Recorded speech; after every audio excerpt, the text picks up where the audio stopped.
Bonjour à tous. Aujourd'hui, je vous propose de conclure notre série consacrée aux programmes économiques des candidats à l'élection présidentielle. Pour finir, je vous propose d'aborder le programme économique d'Emmanuel Macron, le président sortant. Alors Emmanuel Macron, s'il est réélu, propose d'investir massivement dans la santé.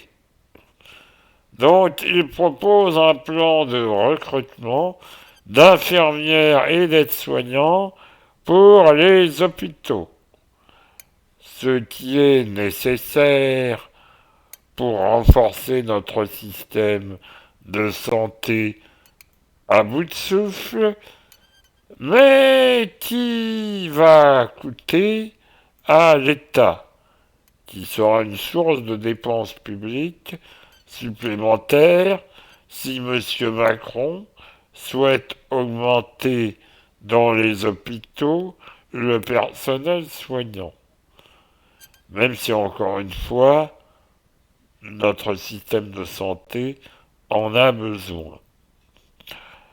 Monsieur Macron veut relocaliser en France la production de médicaments. Alors évidemment, c'est une bonne chose d'un point de vue souveraineté au niveau médical. C'est une bonne chose également pour la recherche. Et c'est une bonne chose pour l'économie, étant donné que cela va créer de l'emploi. Mais M. Macron ne nous indique pas comment il va s'y prendre pour relocaliser la production de médicaments.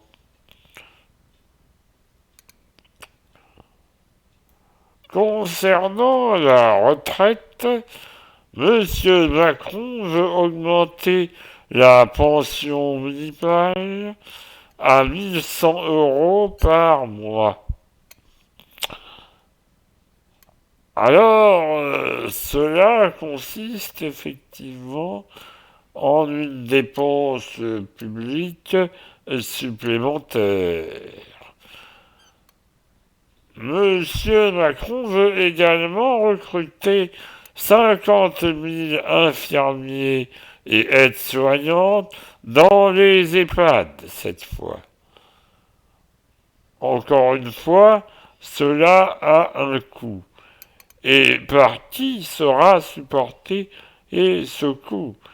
Il est possible que les EHPAD, pour faire face à cette hausse personnelle, il est possible que les EHPAD augmentent leurs tarifs et soient beaucoup moins accessibles aux budgets les plus modestes, qui eux aussi vieillissent et ont besoin d'être hébergés en EHPAD.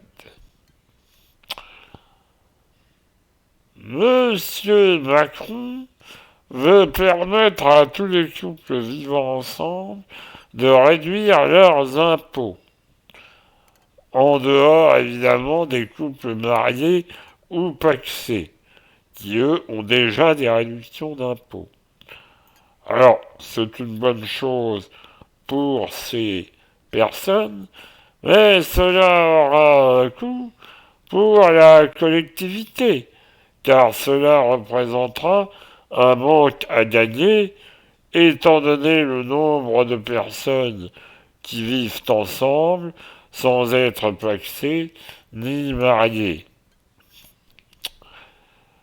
Emmanuel Macron veut renforcer le réseau des sous-préfectures à travers la France. Tout ceci dans l'optique de rapprocher l'État de ses concitoyens.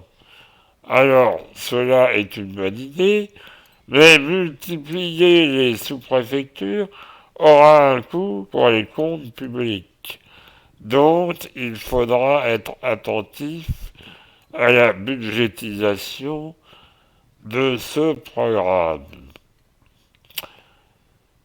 Dans un souci d'économie, cette fois, Emmanuel Macron veut que les élus départementaux soient les mêmes que les élus régionaux, avec un seul conseiller territorial pour les deux. Alors évidemment, ceci consiste en des économies budgétaires puisque cela coûtera moins à la collectivité. Mais malheureusement, cette mesure n'est pas budgétée dans le programme qui est sous mes yeux. Monsieur Macron veut supprimer la redevance TV et garantir l'indépendance de l'audiovisuel public. Or, supprimer la redevance TV va permettre aux ménages d'économiser un peu d'argent, puisqu'ils n'auront plus besoin de la payer. Mais cela va faire un trou dans les comptes publics. Et il faut en plus financer l'audiovisuel. Comment va-t-on financer l'audiovisuel si l'on n'a plus de redevance TV pour la financer, d'autant plus que les publicités, après 20 heures, sur France Télévisions, ont été considérablement réduites. Monsieur Macron veut supprimer l'impôt sur les successions jusqu'à 150 000 euros par enfant. Cette mesure, il me semble, était déjà présente dans le programme de Madame Valérie Pécresse. Concernant l'assurance chômage, Monsieur Macron veut une assurance chômage plus stricte quand trop d'emplois sont non pourvus et plus généreuse quand le chômage est massif. Alors d'un point de vue justice sociale, je suis d'accord sur cette mesure. L'ennui, c'est que M. Macron ne nous dit pas dans les faits comment il va s'y prendre pour mettre en œuvre cette mesure. Bon. Monsieur Macron veut que les Français travaillent plus longtemps. Il veut progressivement relever l'âge de départ à la retraite à 65 ans. Vu l'état démographique du pays, évidemment, avec le nombre de personnes âgées augmentant, M. Macron n'a pas le choix. Soit il augmente l'âge de départ à la retraite, soit il augmente les cotisations, ce qui nuit à la compétitivité de notre pays en augmentant le coût du travail, soit il réduit les pensions de retraite, ce qui est socialement évidemment inacceptable.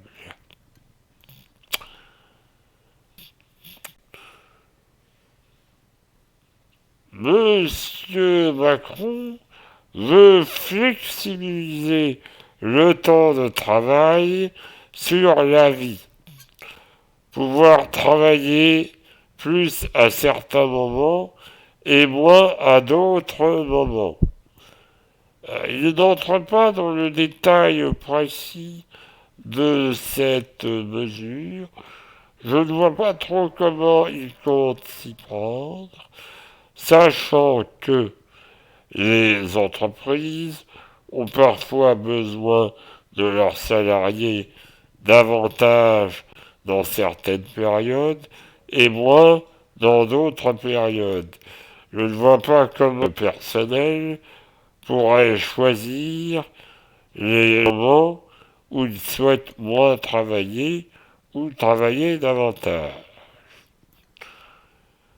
Concernant la planification de la transition écologique, M. Macron mise à la fois sur la construction de nouvelles centrales nucléaires, aussi sur la multiplication de notre puissance solaire et l'implantation de parcs éoliennes.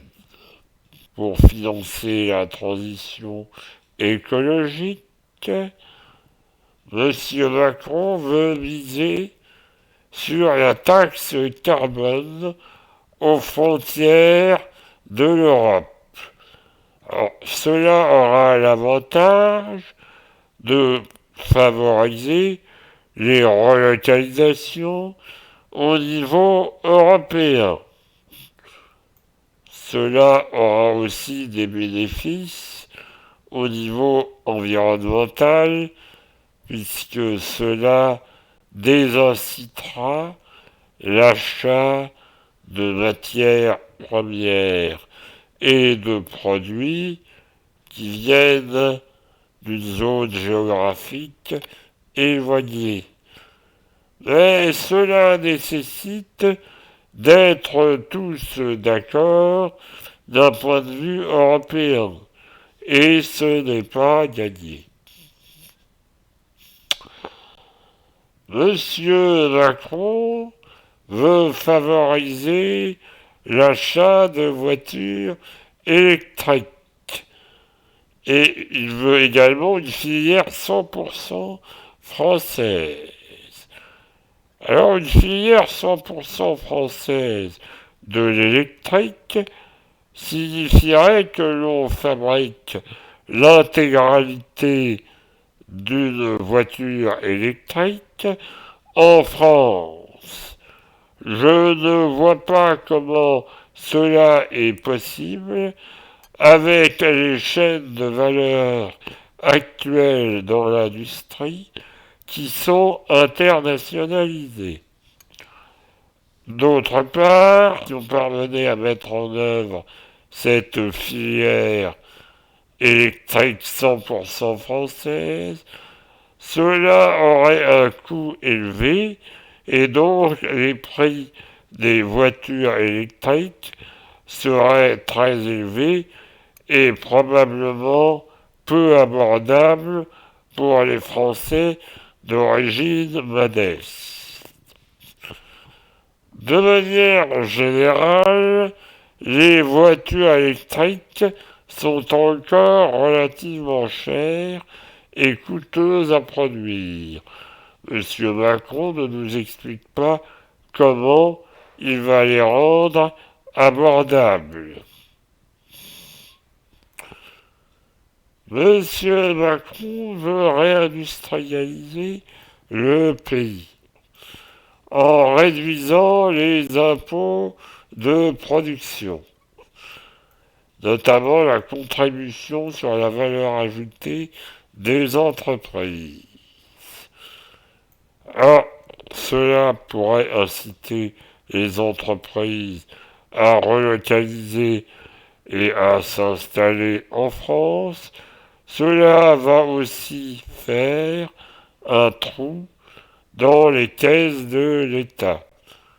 Comment M. Macron compte-t-il financer cela? Il ne le précise pas. M. Macron veut également réviser la politique d'achat de l'État. Il veut que l'État achète local plutôt que d'acheter toujours moins cher. Alors acheter local, c'est bon pour l'économie et l'emploi du pays, mais si c'est acheter plus cher, comme cela risque d'être le cas, Cela aura un coût pour le budget de l'État. Or, la France est déjà très endettée avec un déficit public important. Je ne vois pas comment, dans le contexte actuel de hausse des taux d'intérêt, cela est faisable.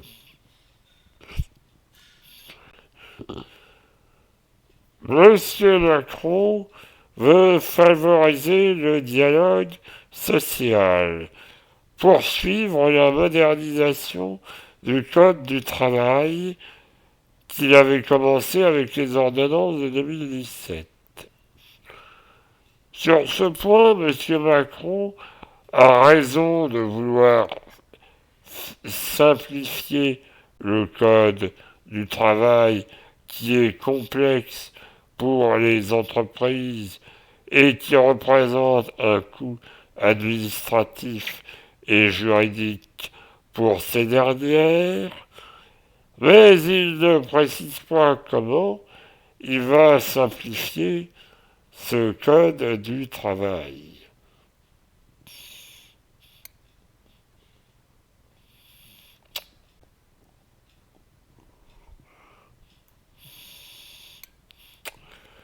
Concernant la sécurité au quotidien, M. Macron veut déployer 200 nouvelles brigades de gendarmerie,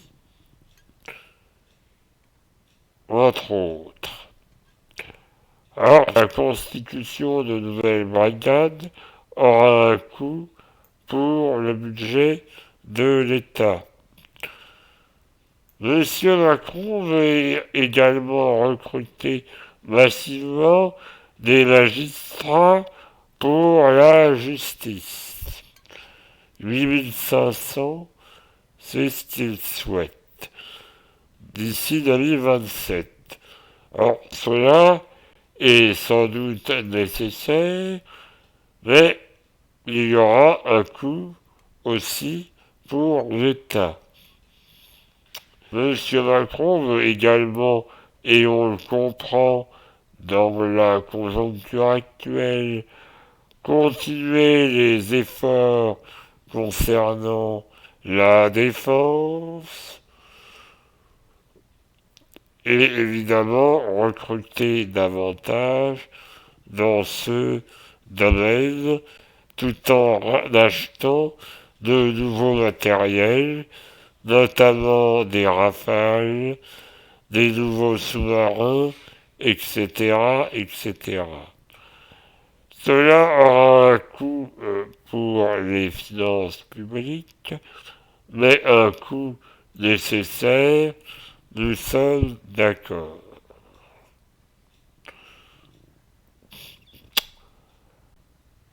Voilà.